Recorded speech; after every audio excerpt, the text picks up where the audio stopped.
观众朋友、网友朋友，大家好，我是付天少。最近，一名美国的上将哀叹：台海若开战，美军必惨败给解放军，而且是灭顶之灾。这名美国上将为什么会提出这样一个观点？美军参联会副主席海顿空军上将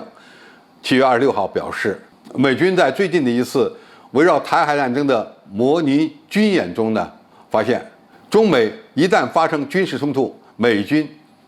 必然会遭到惨败。海顿称，中国近20年来呢一直在研究美国，在美国采取行动之前就完全知道我们要做什么。美军呢早已在战争开始前就建立信息优势，确保单方面的战场信息透明。战场信息透明这个概念，其实是在海湾战争期间美军就提出来了，它确实也是做到了。无论是海湾战争还是伊拉克战争，美军通过各种各样的情报信息手段，全面掌握了伊拉克军队的动向，最终呢只花费了很小的代价就取得了战争的胜利。那么这样的这些军事行动以及战争经验，是否能够用在以大国的对抗上呢？显然，这样的一个结果，美军现在没有把握。特别是在面对中国和俄罗斯时，他们根本就没有办法建立所谓的战场信息单向透明，因为中国和俄罗斯的国土辽阔，军事设施众多，各种各样的防御和攻击手段众多，因此他要想全面掌握中俄两国的情报信息它是相当的困难的，是吧？何况美国的一些军事基地都部署在海外，相对来讲比较分散。尽管呢，它占据了一些地位优势，比如说在所有的海峡重要的交通要道方面呢，他们都有军事基地。但是这些军事基地相对比较分散，如果对大国开战，那么动用这些基地的军舰也好，飞机也好，地面部队也好，时间上来不及，那么只能依托远程的攻击手段，比如说巡航导弹、弹道导弹等等。那么目前它的巡航导弹的射程相对有限，一般来讲不超过3000公里的射程。那么洲际弹道导弹的射程可能要远一点，1万多公里包括潜射弹道导弹的射程也比较远。但是这些武器多半是核武器，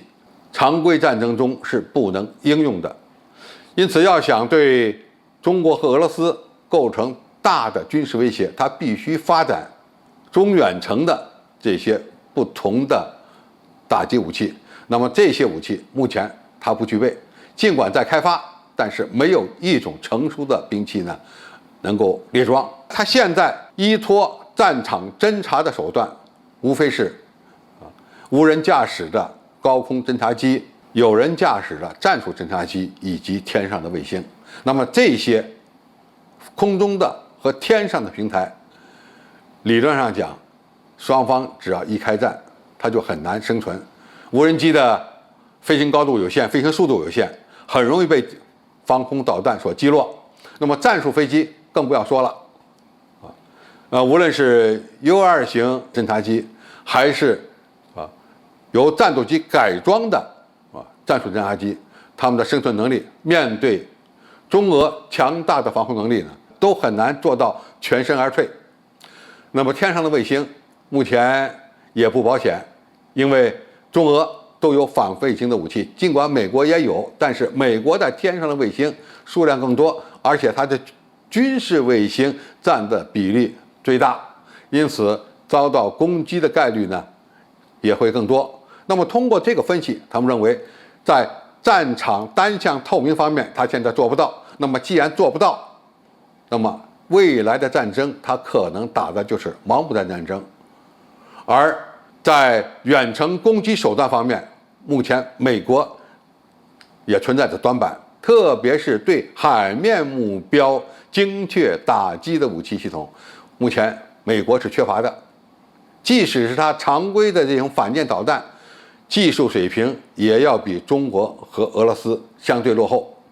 尽管他现在在积极开发，但是什么时候能搞成，形成作战能力，还是要打一个问号的。在这样的一个情况下，近期你要想和中国和俄罗斯这样的军事大国开展常规战争，